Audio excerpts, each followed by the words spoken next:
remind you, Kathy Rose, who spoke with us on Thursday, her open house, her program's open house is tonight at 5 o'clock, is that right? So if you're going to go, no, let's go.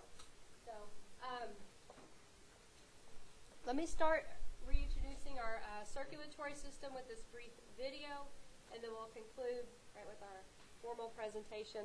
I guess before I get into this weekly announcement or do homework for this unit, because we are basically out of time on this week and next week, and then final week. And y'all's final is on Tuesday, right? Okay, the final week, so and then start the end of the week, so unit number 4 coming up pretty soon. What else? We'll do our second respiratory lab this week using a dry thermometer. And I had a question already this morning about the pre-lab 1A and 1B. I'll walk you through it, so don't panic. On it, I'll address that in. Are y'all to get it now? Let's go ahead and address it now. If you don't have it with you, you can just write down 1A, 1B somewhere on a piece of paper. You can transfer that over to your log.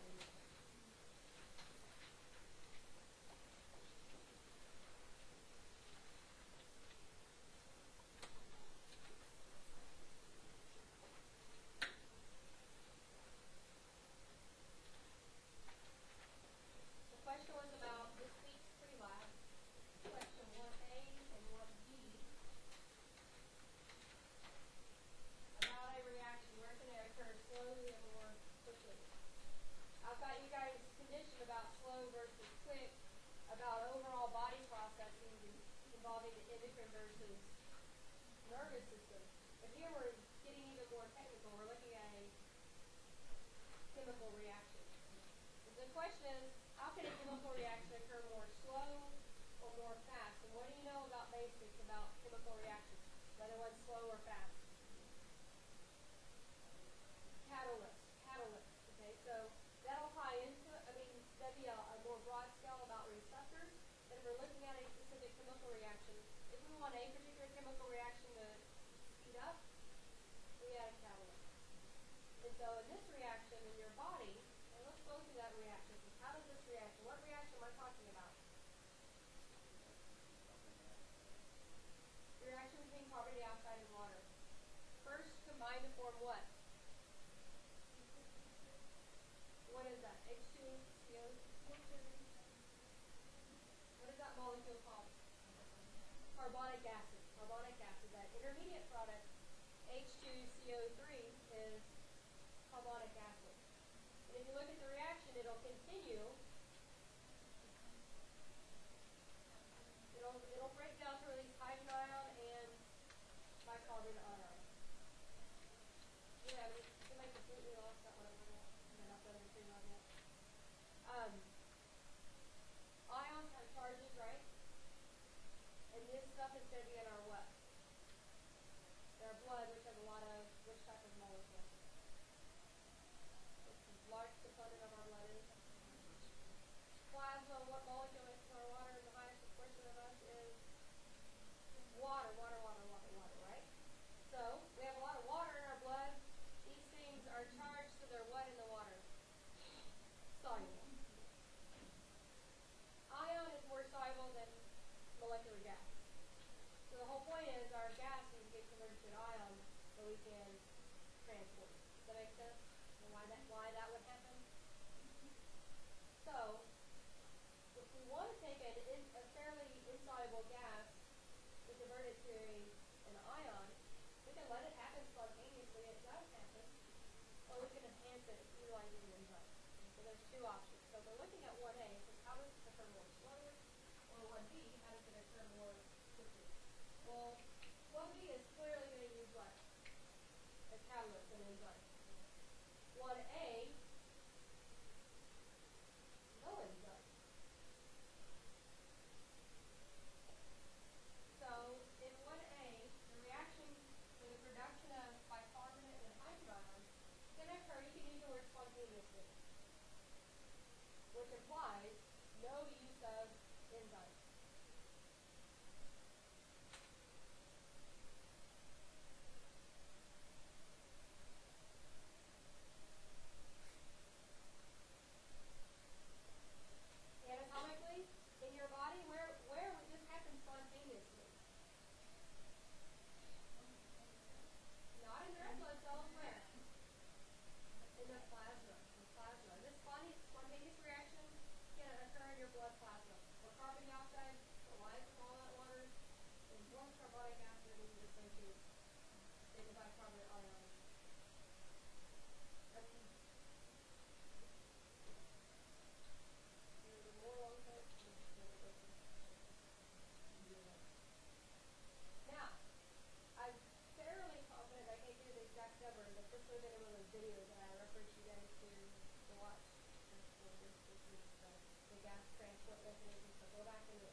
chemical reaction. Did anybody find it by chance?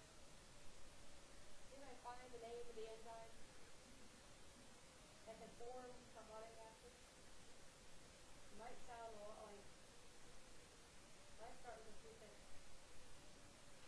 If it forms carbonic acid, carbon starts with carbonic. Yes, very good. The enzyme that catalyzes this reaction, speeds it up, is called carbonic anhydrase.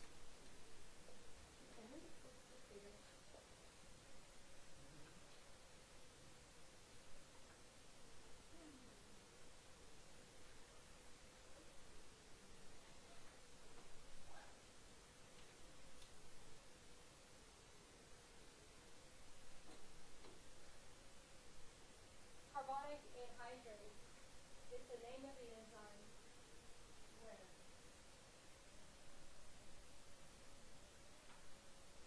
Where? I don't know if it may be located in the but I can't answer that.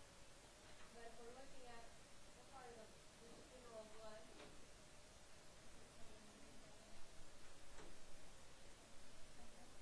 in the red blood cells and stuff. Carbonic anhydrase is found inside of your red blood cells. So if carbon dioxide diffuses in a red blood cell, it's probably going to quickly get converted into, or excuse me, bicarbonate. If carbon dioxide diffuses into a red blood cell, it's probably going to get converted into carbonic acid, which dissociates into hydrogen ion and bicarbonate ion. So we have a specialized enzyme in our red blood cells that catalyzes this reaction. Very cool. Or if carbon dioxide doesn't go into a blood cell, can it be converted into bicarbonate ion? Sure. It's going to take a little bit longer. Can I just hopefully answer your question? So bicarbonate ion and hydrogen ion can occur spontaneously in the plasma, unaided with an enzyme, or enhanced with an enzyme if it diffuses into the red blood cell. We'll study that this week, and then hopefully on Thursday as well, we'll get into the erythropoiesis and then put that concept as well. So erythropoiesis and hydrogen. Any questions before we move on and look at characteristics of blood? All right, I'm going to start. We'll go back to our Chapter 15 handouts. I'm going to show you this brief video introduction to look at the blood. In the video, I want you to visually see those structures that we learned about in the blood vessels and the flow of blood. You'll see some vessels constricting, dilating. You'll see the red blood cells jammed into the capillaries. So try to apply your existing knowledge to what you're seeing in these awesome videos.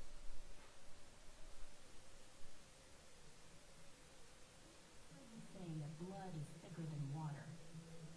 Well, the saying is true. That's because our blood is packed with millions of cells that float in a river of plasma. Most of these are red blood cells. They're one of the few types of cells without a nucleus or mitochondria. These flexible discs can bend and squeeze through the smallest capillaries of our body. They get their red color from hemoglobin, a protein that lets them transport oxygen throughout the body. This process keeps us alive. When blood passes through the lungs, millions of red blood cells pick up oxygen for transport to other cells in our body. When we exercise, for instance, our cells need more oxygen. Our lungs breathe in more air, and our heart pumps faster to speed up the delivery of oxygen-rich blood.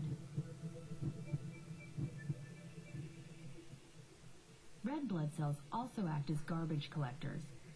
They remove carbon dioxide by carrying it back to the lungs. Every day we replace millions of these cells. Each lasts around 120 days, but our bone marrow continually replenishes the supply. Our blood also holds an army of white blood cells that spring into action upon infection. They defend our body against illness and disease. When an infectious agent enters the body, these cells rush to attack it. What makes them so effective is their ability to change their shape. They squeeze through the walls of blood vessels to battle the enemy head-on. These bacteria cells don't stand a chance. White blood cells surround and devour them with ease. In the case of troublesome viruses, white blood cells produce antibodies that mark them for destruction. We also have other components in our blood that help control bleeding. Platelets unite to plug up holes in our blood vessels and stop them from leaking. Without them, we would bleed to death from the tiniest cut. The clots formed from platelets also keep harmful germs out. The cells in our blood perform vital functions in our body, delivering essential materials, removing wastes, and working together to keep us healthy. Alrighty, so we're going to talk about blood a little bit. Just to remind you, you'll want to go to those reading pages that I've outlined for you at the start of the semester. So we're not going to get all inclusive.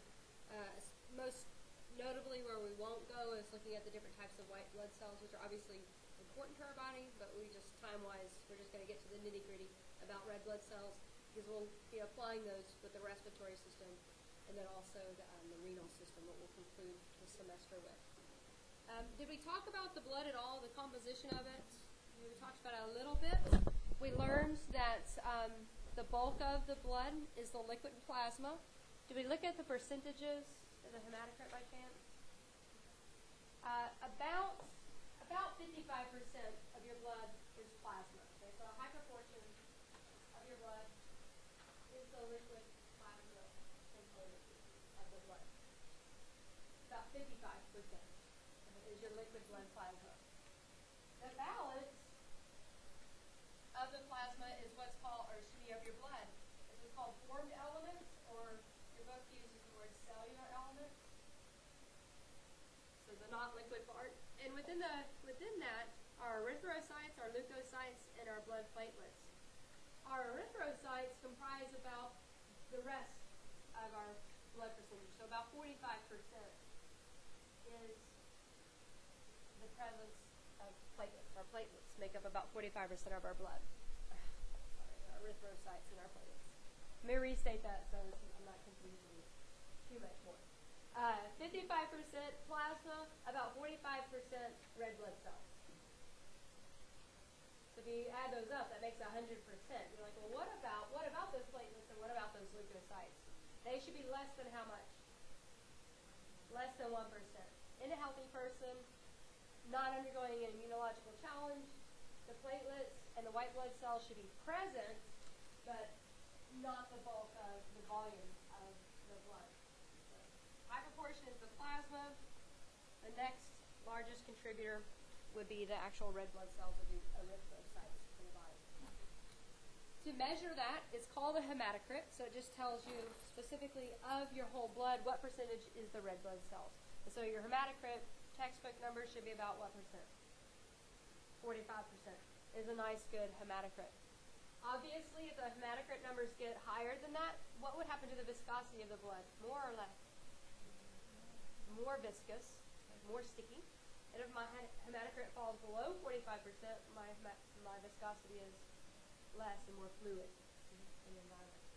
And so on your handout, we have a nice little summary image of a blood draw, and you can apply those values in there as well. In order to determine the hematocrit, you've got to separate out the blood components into the plasma versus the cellular components. And just a simple spin of the centrifuge will allow for the heavy items, right, your red blood cells, to settle at the bottom. The plasma is the least dense, so it'll settle at the top. And then in the middle, the white blood cells and the platelets form what's called the buffy coat. They should form about 1% of the overall components of your blood. What color is your plasma? Kind of yellow looking. It's not clear because your plasma is not just water, right? Hopefully it's not just water. hopefully there's hormones and our good friends sodium and potassium and calcium and chloride and protein, etc. In there. So there's going to be a coloration to it. It looks like what? Did we talk about this on last Thursday? What does a plasma look like? What? Kind of? What else? Kind of honey colored. Where might you see this every few hours? This color. Your urine. Because your urine is formed from your plasma. And next week we'll do a urinalysis. So I want you to keep hydrating. Before our lab next week, we will capture a sample for you guys to look at your stuff. I joke around. You don't call it urine. It's like formerly known as plasma, right? You want to be nice about it. Well, it used to be plasma, so you can call it that. If we look at the blood, it does have some coloration differences. Your blood should not be blue, but it does have intensity color changes between whether or not oxygen is present in high or low. So blood will tend to be really bright and brilliant, or the word I have here is scarlet, if there is oxygen, a high proportion of oxygen present. As the oxygen is unloaded from the red blood cells, say in the venous blood, it looks really dark and dull and maroon kind of colored. So you can just look at two samples, figure out if there's oxygen or not present in a sample. The pH of blood from this week and also next week we'll look at the respiratory system is maintained at a balance. Your set point range of pH is about 7.35 to 7.45, which falls above our comfortable zone of neutral, but we're not a chemical test tube, right? We've got to maintain homeostasis. And so our set point range, neutral for the body, is a very narrow range, 7.35 to 7.45. In lab this week, we'll talk about the chemical reaction that maintains that. But as noted, the kidneys do influence this as well. It's not just the respiratory system that can maintain your blood pH. The temperature of the blood is warm, which makes sense because we've learned that one of the important jobs of blood is to distribute substances such as temperature, right? Regulate temperature. And we'll formally just kind of readdress that. So it's a little bit higher because it goes through warm tissues like your skeletal muscles and distributes that heat to different areas of the body. So about 38 degrees Celsius. Do you remember in Celsius your skin temperature from lab number 1? Do I remember the value of our surface temperature? It's even less than that, a little bit less. Around 32, somewhere around there, 33, somewhere around 31. So less than the temperature of the blood. And the blood is distributing heat. Of your total body mass, about 8% of your weight is due to the presence of blood.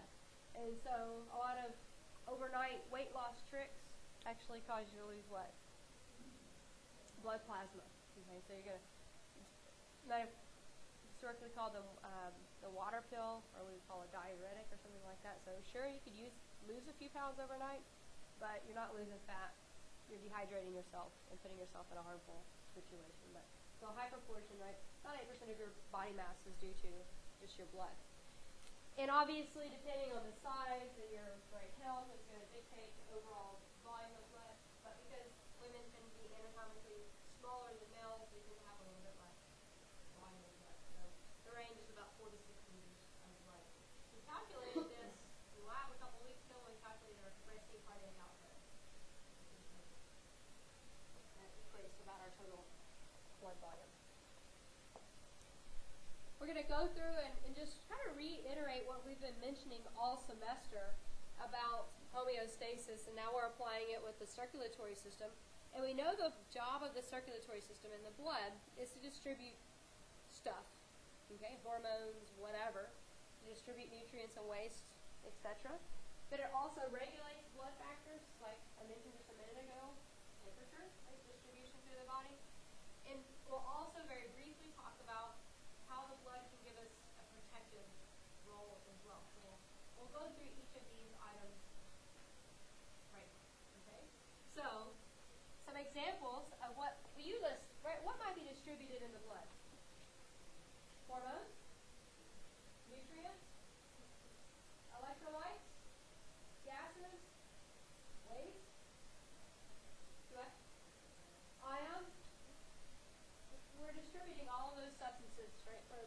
one spot to another.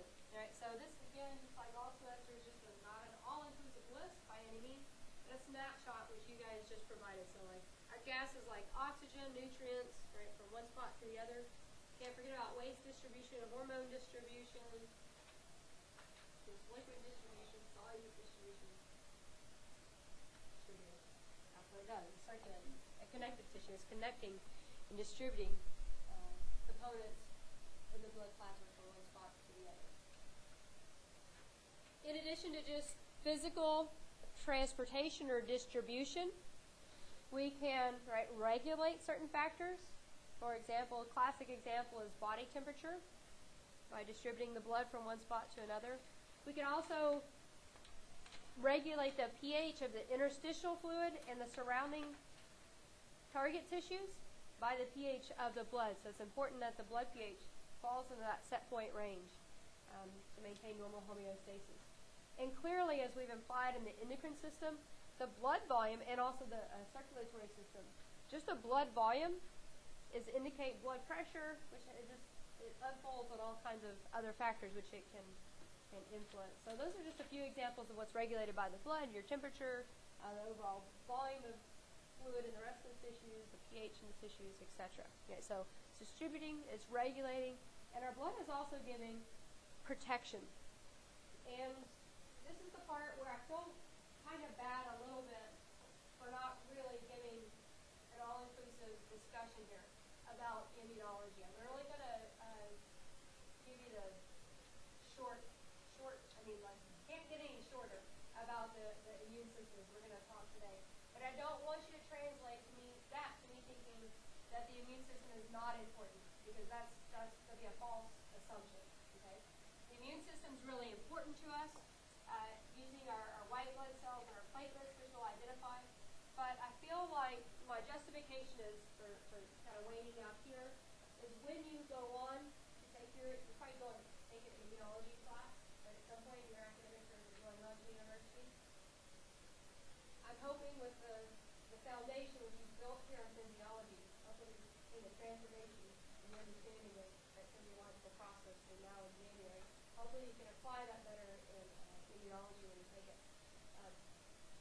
Academic career-wise, I think from my experience, I think you'll do much better in immunology if you had your genetics course first, you do all your bio, and take your full-blown genetics. Because to me, immunology looks like genetics. I don't understand. You don't understand the genetics, the immunology is going to just hammer you. And if you don't want it to hammer you, and understand it. And so I'm just going to kind of check it out on that a little bit. We're going to talk about it for 2 minutes, and really you can talk about it for full semester or longer to really get a full appreciation of how this works. But if we were to oversimplify how the blood gives us immunity, there's 2 primary ways in which the blood can give us immunity. And one is by preventing blood loss, which you're fundamentally familiar with, right? If you have a cut, the average person who's built with appropriate clotting pathways, they're not going to bleed out. Okay, they're not going to die because of a paper cut or whatever the case may be. And it's because of factors that are present in our blood that allow for this quick response time.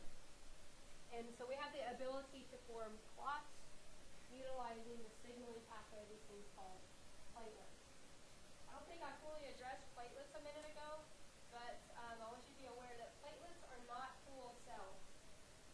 They're like little pieces of a cell that is broken off. They're like little cytoplasm membrane-bound little pieces. So no nucleus. They're just finite little bitty 2 days lifespan.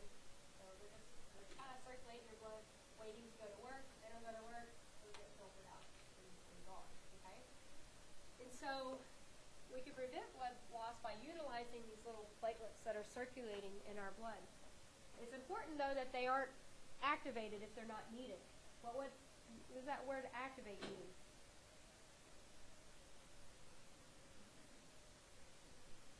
Turned on. Okay? They're present, but not turned on if there's no cut or damage to the body. But if there is a cut or damage to the body, they can be activated or turned on to begin to clot and stick together. And I'll give you 3 guesses for the ion that's critical to platelet activation. Three ions. I'll give you a guess. One. Potassium, not it. Dalvin. Sodium, not it. And the other famous one, calcium. Calcium, huge second messenger in most of our cells, but also critical for activation of the platelets. So, and then promoting this clot formation. The clot formation is pretty impressive. It's been extensively studied. Your book goes into the details. It's called a mechanism. I mean, it's metabolic pathways drove you crazy. Chapter 3 drove you crazy. Platelet activation cascade will drive you crazy. It's very regulated. Why do we want it so regulated? There's a little random clotting going on. The blood clot happens where it doesn't need to happen and affects blood flow, which obviously causes disease or death. Okay? Do what? Strokes, right? Because of the brain, something like that. So we certainly don't want it to be unregulated. So it's highly regulated. It's one thing than another. But when it works, when it's supposed to, it works well. Platelets can aggregate, stick together. You remember way back the first unit we said proteins can be used for cell-to-cell adherence. And so those platelets will adhere, stick, form. They'll secrete some proteins. And you can see here, they're fibrous. You can see how they're like fibers. It's called fibrin. That's the fancy there. And it'll lay across where a wound is. And eventually those proteins will contract. Right? So think if I laid some proteins across, if this is an open wound, and I've got proteins and they begin to contract, what's going to happen? Squeezes together, and the interstitial fluid squeezes out, and those cells can repair themselves, hopefully. So forms a clot and a wound repair type. So that's one way in which our blood can help us, is just physically preventing blood loss, like forming these blood clots. The other way that our blood can help us is by providing immunity in the form of infection prevention. Whether an infection be viral or bacterial or some other eukaryotic pathogen, something like that, the way our body tries to help protect us is utilizing our white blood cells and the production of these things called antibodies. We have different classes of white blood cells that attack different classes of pathogens. So some are specialized for attacking bacteria. I'm using the word attacking like the phagocytosis, whatever, to get rid of foreign particles. Some are more specialized for bacteria, some are more specialized for viruses, etc. We also have the ability to synthesize antibodies. Has anybody heard of that before? You have? It's not a cell, but it's a protein that's released by our white blood cells that just circulates in our blood. You ever had the flu shot, the vaccination? The whole point of the vaccination is to trick your body to making antibodies. So that when you actually get exposed to the virus, antibodies are there and can quickly get rid of that pathogen so you don't get sick. Okay? And so that's a crash course over the blood blood. It gives us protection. It prevents infection and also prevents blood loss. Any questions for a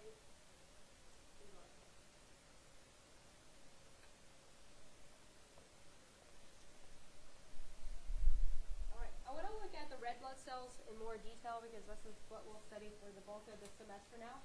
The proper name for them is called erythrocytes, or you can abbreviate RBC. It's more common, and I tend to use that as well with the red blood cells. If we look at the anatomy of our erythrocytes, they're described as being biconcave. So bi means two, concave, so it means it bends which way? Inward, okay, not outward, so this is inward. And I tend to think of it like almost, I don't know if it's a great description, but it's what always pops up in my head. I almost think like two plates placed back to back, the bottom to one another, and that would give a biconcave shape, but it would be a continuous cell, not two separate things adhered together. Our mature red blood cells do not have a nucleus, or it's described here as being anucleated. And they basically don't have any organelles. Besides the nucleus, they have a mitochondria in their mature form. Why is that?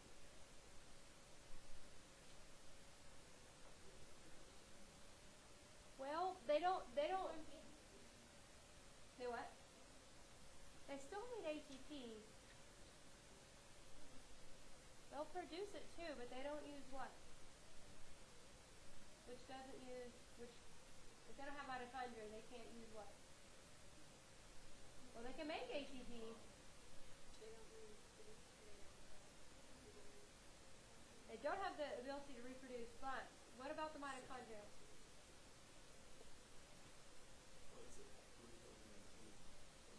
So what is that?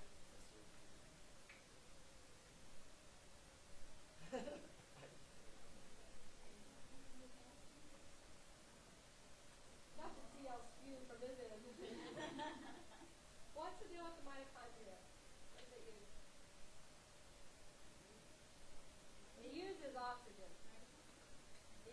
Yes, but it uses oxygen. Our red blood cells are supposed to carry oxygen.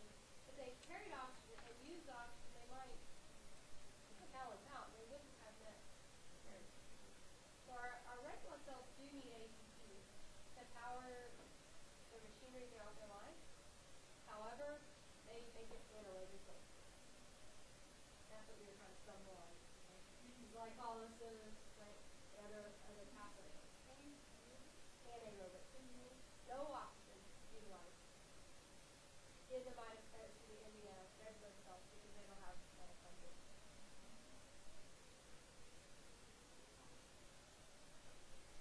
Now it makes sense. So our red blood cells, in their mature form, they don't have a nucleus. We'll address that in a moment. They also don't have a mitochondria or any mitochondria that function inside of them. So they're really highly specialized for gas transport, and they're built that way, and they function that way. One protein that they have in high concentration inside of them is called hemoglobin. We'll talk about it now, and we'll talk about it. I think I'll readdress it in the respiratory system. But if you look at hemoglobin, you can abbreviate it HB, just to talk about hemoglobin. And hemoglobin is a well-characterized protein. When you take your intro or your gen bio classes, you talk about the different levels of protein structure. Hemoglobin is like the one people love because it's a familiar protein to us. An example of a quaternary level of protein where it's not just first, it's three. Multiple tertiary groups grouped together to make this big functioning thing. And so if we look at hemoglobin, that's in higher concentration in our red blood cells.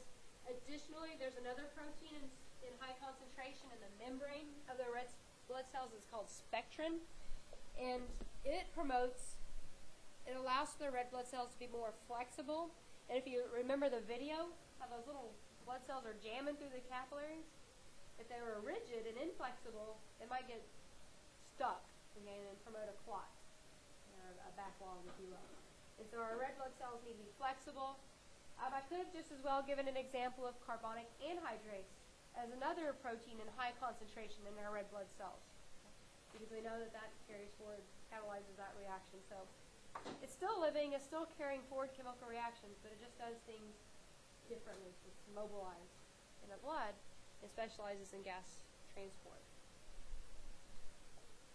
We look at a couple of images of a red blood cell. The image on the far left is a nice surface scanning image, and just like all semesters, been colored after acquisition. And so this would have been a grayscale selection.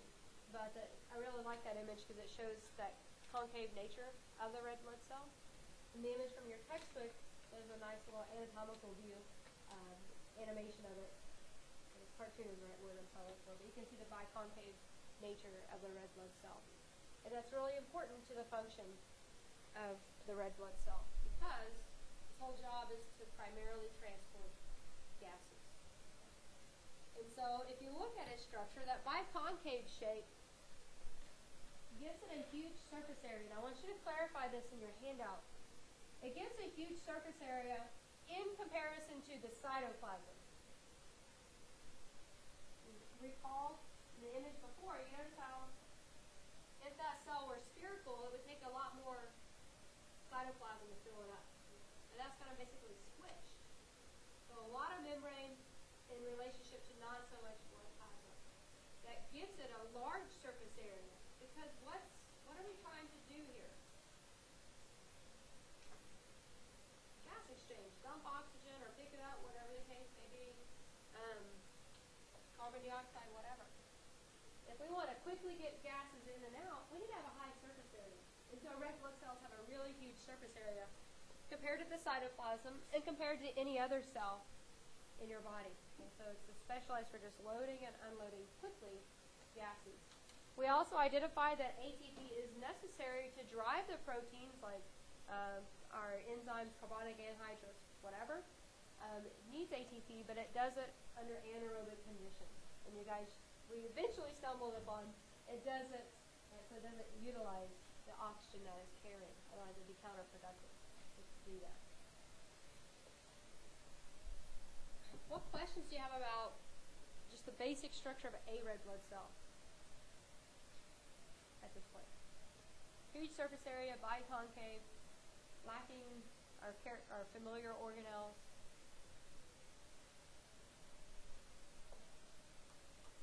We look at hemoglobin in a little better detail.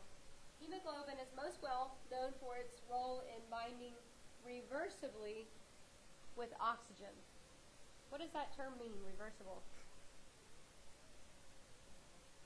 It can bind and unbind. Not only should hemoglobin bind to oxygen, it's got to drop it off, so it's got to let go. And so it has to unbind. We'll get into the respiratory system. We'll talk about the features that allow for hemoglobin to let go of oxygen. But it's got to reversibly bind with oxygen.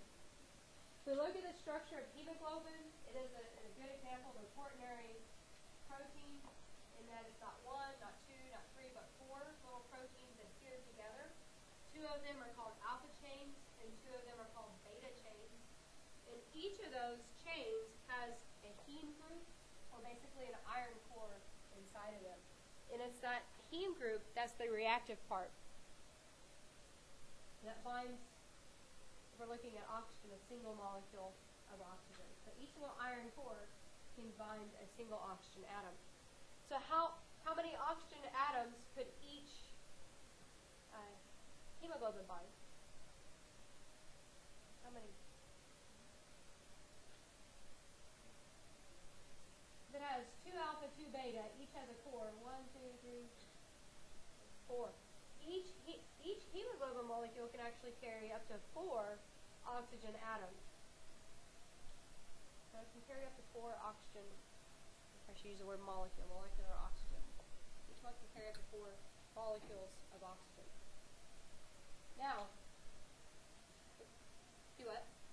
There's 2 alpha, 1, 2, and there's 2 beta, 3, 4. Okay, so each one can hold an oxygen atom. That gives us 4 oxygen atom carrying capacity. Does that make sense?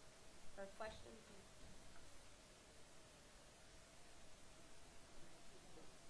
A hemoglobin has 1 alpha, 2nd alpha, 1 beta, a 2nd beta. So within each of those, they have an iron core. So that gives us 1, 2, 3, 4 iron cores, which basically gives us 4 seats or binding sites for oxygen, molecular oxygen.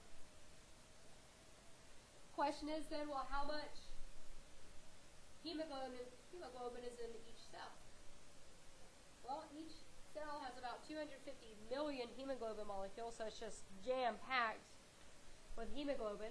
If we were to quantitate that, each cell could carry about how much oxygen? About 1 billion molecules of oxygen within a given cell. And you go through and quantitate the number of red blood cells in your body. Okay, 45% of your 4 liters of blood, less than 2, I'm trying to do the math. All right, less than 2 liters of blood is red blood cells, and I don't know how many cells are in a liter of blood, but a bunch. So we have a high ability to carry oxygen because we specialize red blood cells.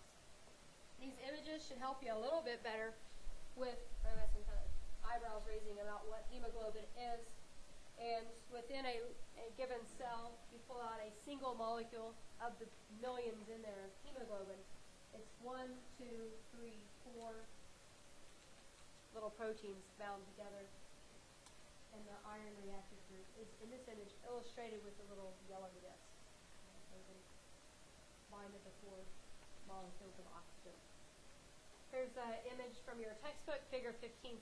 Right, probably a little visually, the color. Kind of see it a little better. You can see the 1, 2, 3, 4 different groups bound together to make up a hemoglobin molecule. It is this reactive part the heme, the iron, is where the reaction occurs for binding our gas. Does that help a little bit? The structure. Any questions about the structure, basic structure of hemoglobin? Right, so hemoglobin doesn't bind only oxygen, as you might have presumed coming into this class, but it can also carry carbon dioxide. Not only, right, so we learned that carbon dioxide can diffuse into a cell and undergo a chemical transformation, or it can just bind to hemoglobin, which it certainly can do. That reactive part can also bind to hydrogen ions to serve as a pH buffer when our blood pH becomes skewed, or whatever, just to keep it in balance. And it can bind and unbind hydrogen ions. Other gases that you'll find that can bind to hemoglobin is carbon monoxide. You've probably heard of that. This is probably most well characterized if you've heard of carbon monoxide poisoning. Okay. Carbon monoxide will bind, but won't do what? Unbind. Okay, so it's an irreversible reaction. So in the presence of carbon monoxide, what happens? You suffocate because your hemoglobin can no longer bind oxygen. It will cease to take it with carbon monoxide.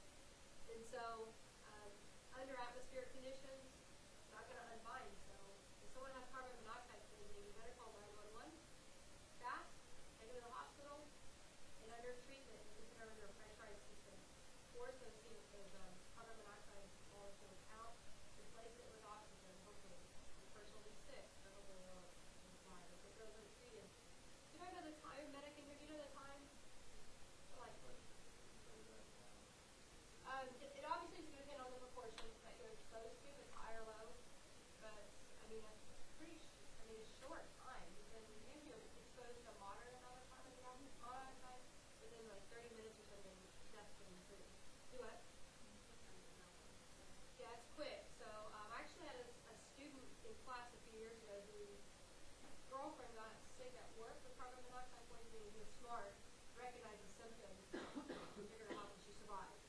But the girls were going to suffocate, so they didn't get sick pretty quickly. But the point is, carbon monoxide can bind hemoglobin, but not going to unbind very well.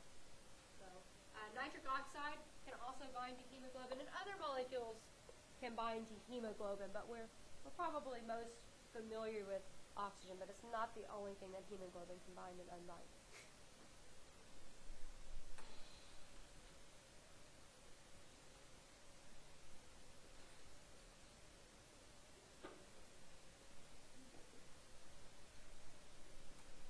You notice the red blood cells we said don't have a nucleus, so the mature red blood cells cannot do what?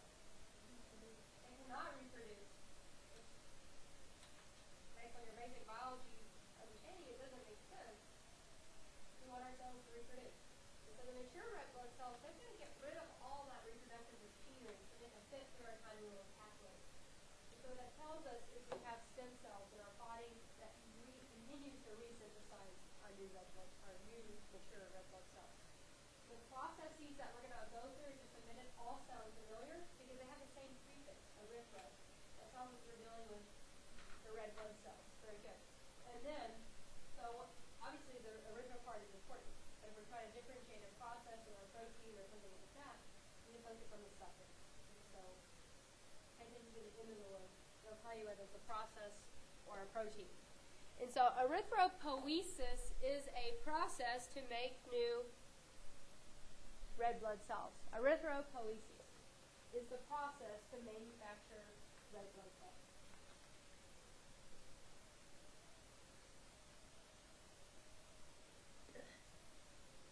It originates in our bone cells in the marrow region. That will go through and differentiate into our different red blood cells, or different cells that we have in our blood. And here we're looking at our red blood cells. And so you've probably heard the word stem cells, totipotent, pluripotent, maybe you've heard those. Pluripotent, that just tells us these cells are going to make a blood cell at some point. They're not going to make a brain cell and a fat cell or whatever. They're going to make only different types of blood cells, depending on what's signaling them. Erythropoiesis is under the influence of a hormone called what? You know? Erythropoietin. So the suffix is versus in tells you the process or the hormone. So under normal adult homeostasis, the production of red blood cells should match the loss of red blood cells. Which, I mean, if you think about it, right? If I'm overproducing, I've probably got cancer going on. If I'm underproducing, some disease is going on, I'm going to not have enough oxygen and cascading with that is death, right? Consumed. And so under a healthy red adult, the production should match the loss. So we're in that set point range. And if something changes in the body, or oxygen carrying capacity changes, erythropoiesis can be initiated by the release of this hormone called erythropoietin. And behind that, you can just put, you've probably seen this before, abbreviated EPO. You've seen that before? EPO. I mention it because this is one of those hormones that gets thrown out in the media and people don't really understand it, but they turn to acronyms. And it's most well associated with sports doping and the bicycle folks love this stuff. They're going to probably swimmers too. Anybody who's doing an endurance type of activity, they'll see them doping with erythropoietin. Why do you think someone might dope with erythropoietin? Very good. If they have more red blood cells, they can carry more oxygen. If you have more oxygen, you can make more ATP, and you can power your muscle contractions longer than someone who has normal blood levels. It is created by your kidney. Let's look. Good question. Which is an example of a secondary endocrine gland. If you remember, we said some things that we don't think are endocrine glands have hormone-producing ability.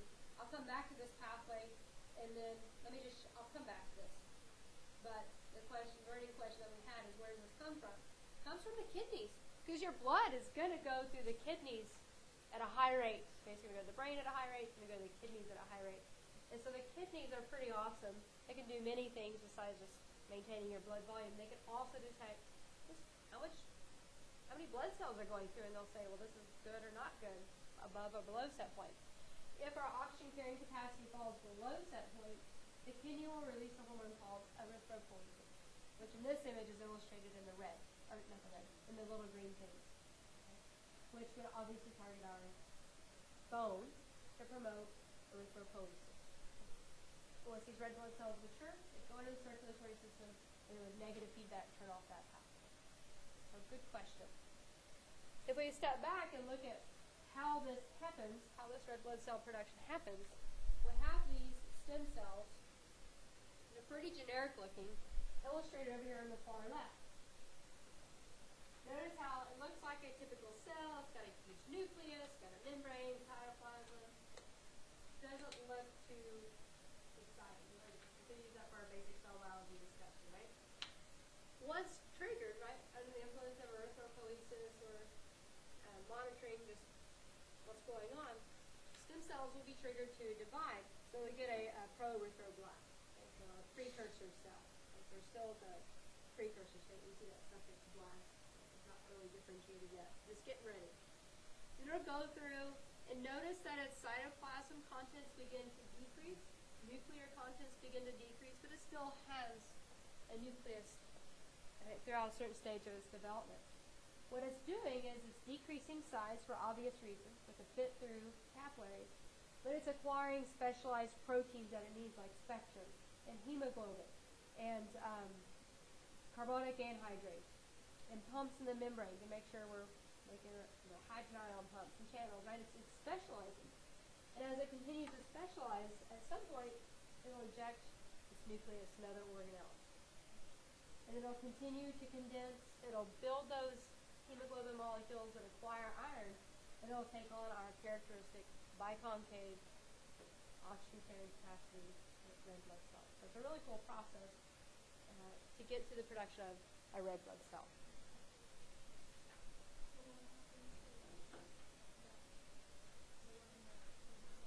The nucleus will be degraded by white blood cells, metabolized, reduce, reuse, recycle, basically.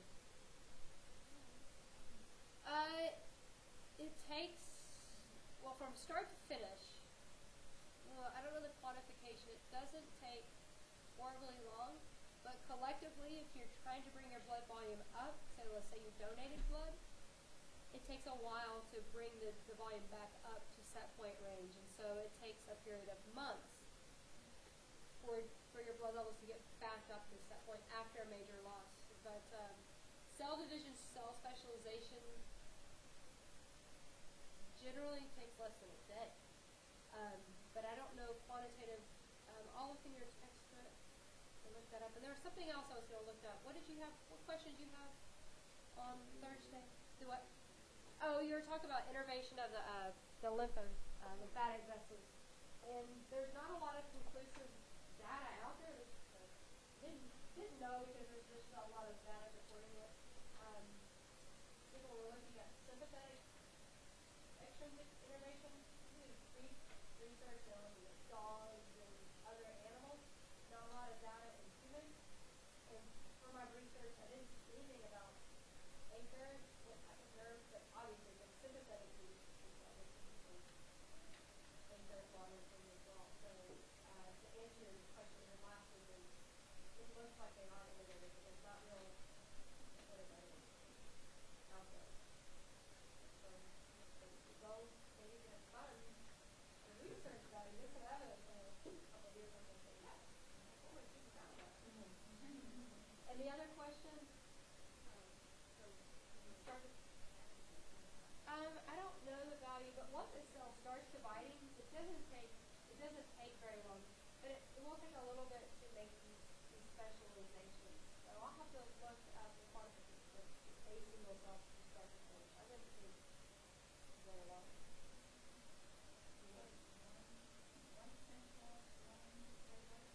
One stem cell can survive throughout your life. It'll divide and release a cell that would make the regular cell, but that stem cell will stay. It'll continue. If you think about mitotic cell division, in mitotic cell division, a cell will divide and get copied. It's that copy that will go out and then reprogram to specialize. With a stem cell, they don't. Yes, and so it's very much, and yes, you're right, and it's very much also like the sperm cells and the man's testes, the same thing, you have a cell that continually divides and then, in that case, because of that cell, they need it to be four into one, that precursor cells all in there. So it's a template or a source. If it went out, we would run out of stem cells. Good question. Additional questions before we move on?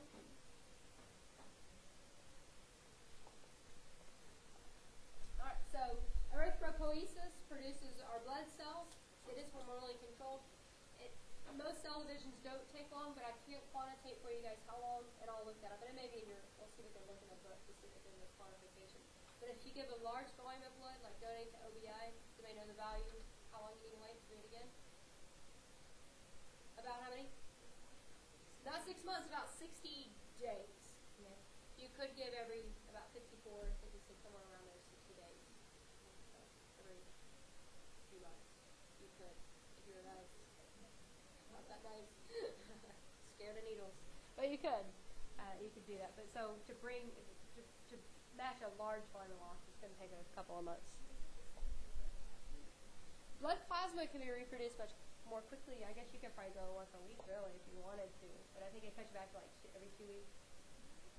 I know, did this class for someone was going regularly? Was you?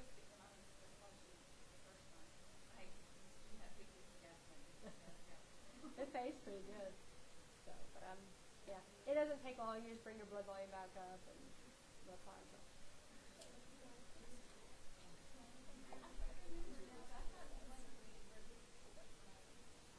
I think if you can kind of get started, and I think they'll put you back to every other week. Right? At some point, they're like, it's great enough.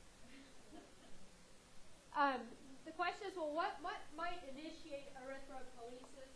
Trigger the release of erythropoietin. And decreased oxygen carrying capacity is what initiates that. So the question is, well, why might I have low oxygen carrying capacity? Well, maybe you donated a liter of blood to the Red Cross, right? So you just physically lost a large volume of blood. And so you've got to trigger that release. Maybe you move somewhere to an environment where oxygen is just less physically available, right? So the altitude changes and the pressure changes and influences what you can take into your blood cells. That can trigger erythropoiesis. So this is a non-doping way that athletes can increase their oxygen carrying capacity. It's just go train. If you guys hear about the athletes training in Denver, or the Mile High Syndrome, the altitude is higher, oxygen is less, so they're going to naturally produce more red blood cells. And during the active season of the sport or conditions, right, and when they go to sea level, they're able to import more oxygen and contaminate the rich from there. Increased tissue demand for oxygen can also trigger erythropoietic release. So, for example, in pregnancy, or tumor progression, something like that, or if you just become more metabolically physically active, like maybe you're going to the gym, you're exercising more, your muscles are enlarging, right, and so you're needing to power with more exercise, you might initiate more erythropoiesis going on. As we've identified in our discussion, is if you have more erythropoiesis, the process going on, your blood cell count goes up, and exponentially your oxygen carrying capacity goes up. If each red blood cell can carry about 1 billion molecules of oxygen, that's a huge, huge contribution to your oxygen carrying capacity. We went through and we looked at the control, and then at the end of your handout, I have, excuse me, sorry, getting ahead of myself. So look at the red blood cells. They do have a finite life. They don't last long. It was mentioned in the video about 110 days, somewhere around there is the duration of a given red blood cell lifespan. So it does metabolize our processes for a period of time. So it's living as it goes through your vessels, okay, but not for long. As it gets old, that spectrum is not going to be maintained. It's going to be less flexible, so it can get trapped at your red blood cell, or it's going to be trapped at your spleen, metabolized by your macrophages or a type of white blood cell, broken down. Okay? And then parts of the red blood cell could be reused. And most specifically, the protein. Remember, we said there's up to 250 million molecules of hemoglobin in there. Well, let's just nice joke, like reduce, reuse, recycle. Okay, let's recycle. Let's not reinvent the wheel. We can break that protein down into amino acids and rebuild a new protein. And so that's what our cell can do, as well as the iron. It can be recycled and reused as well. This life cycle is summarized for you in figure 15.4 in your textbook. You have a similar one at the end of your handout. It illustrates how erythropoiesis can produce red blood cells, and then once they get old, how the spleen can filter them and break them down into the protein, the hemoglobin, to be broken down into the protein part of the globin, and the heme group where the iron is located. Okay. Now it gets sorted out. Our amino acids know to be used for building other proteins or anything, so it's open for use, again, for reuse. The liver can get involved as well, where a product called bilirubin, you've probably heard of that, is produced, and it can be further separated into additional iron and bile. Bile is going to be removed and excreted out through our digestive system, and so it's a breakdown of your red blood cells that gives your fecal matter that characteristic color that you see in the output. So if it weren't in your blood, or if your red blood cells aren't being metabolized properly, the stools will have a very much different color. They wouldn't have that dark color. Or if you have too much iron in your diet, you can visually see that as well. Yes? I've not looked that up, but I'm going to presume that your white blood cells, your circulatory system, are going to be more involved in that process, just overactive. So I don't have data to support it, but I'm going to guess that the white blood cell might be a little bit higher than what it is that have a spleen, because this is all the time breaking down old red blood cells. You know how to sleep. And he's just fine. Not mentally, no. He has physiological problems. Well, he had a stroke, so his blood is thick.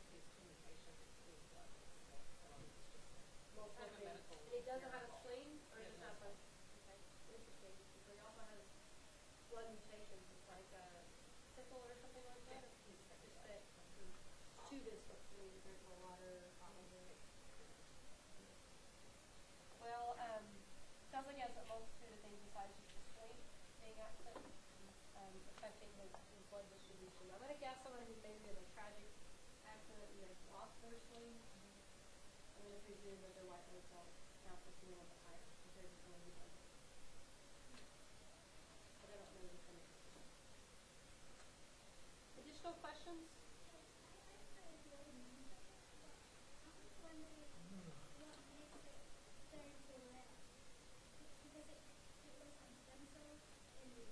It's the accumulation of iron, and if you iron, like we can see here in Oklahoma, gives what things what color? We call those red dirt, right?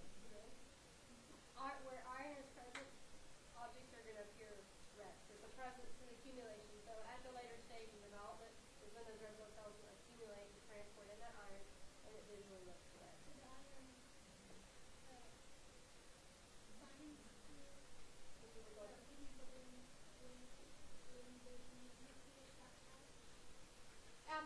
After the nucleus will be ejected and the hemoglobin will begin to assemble, and then it can incorporate the iron into it. So the red coloration is due to the presence of the iron, the metal iron, which is also why the hemoglobin, the red blood cells settle in a, when you separate your blood, when you do a hematocrit, there's so much iron or metal in the blood. This is the most dense part of your blood. It's so heavy with all the metal in there.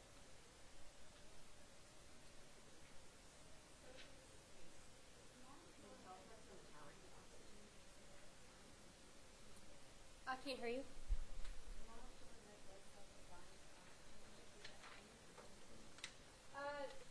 The hemoglobin is the molecule. The proteins are molecules. So iron is an atom. It's in the molecule called hemoglobin. If you want to be really specific, in the hemoglobin, it's the reactive part is the iron core of hemoglobin. Hemoglobin is the oxygen. Yes. We're going to go ahead and transition. We have about 10 minutes. We'll go ahead and transition to the respiratory system. If you remember, same thing for this chapter, go to the reading pages. And I've condensed chapters 16 and 17 into a single presentation, as well as I'll do the same thing for the renal system, single presentation for chapters 16 and 19. And so we're doing 2 labs on the respiratory system, and we're going to do a single lab over the renal system to round out the semester. If we look at respiration, you may be most familiar with it in the process of ventilation. And ventilation is a part of respiration, what we covered in lab last week. Physically, just moving the air in and out of your lungs. So we learned that inspiration and expiration allow for ventilation. It's just a physical moving air in and out of the lungs. It's called ventilation. We work in the medical field, we talk about venting. That's it. Talk about pulmonary ventilation. But what we're going to look into in more detail is like, well, what happens after that? Well, what happens after that is gases will be moved across your respiratory membranes, and that's called external respiration. When oxygen and carbon dioxide will move between the alveoli of your lungs and your pulmonary capillaries. Here I just have blood in your lungs, but we know that's your pulmonary capillaries. So when there's an exchange between your air in the lungs to the blood in the lungs, it's called external respiration. It's just physically moving the air from inside the lungs into your body, into the blood. It's called external respiration. Once external respiration happens, the gases are in the blood, so they're just transported. This is where we see this link with the respiratory system, with the circulatory system. It's physically transport the gases right in the blood, between the lungs and between the tissues. We don't have the gases going into the blood just for a joyride. Eventually, the gases need to go where? Into the tissues or out of the tissues. And we can call that internal respiration, that exchange between your systemic capillaries and your tissues. You can call internal respiration. And that obviously would lead to cellular respiration. for use of oxygen and production of carbon dioxide.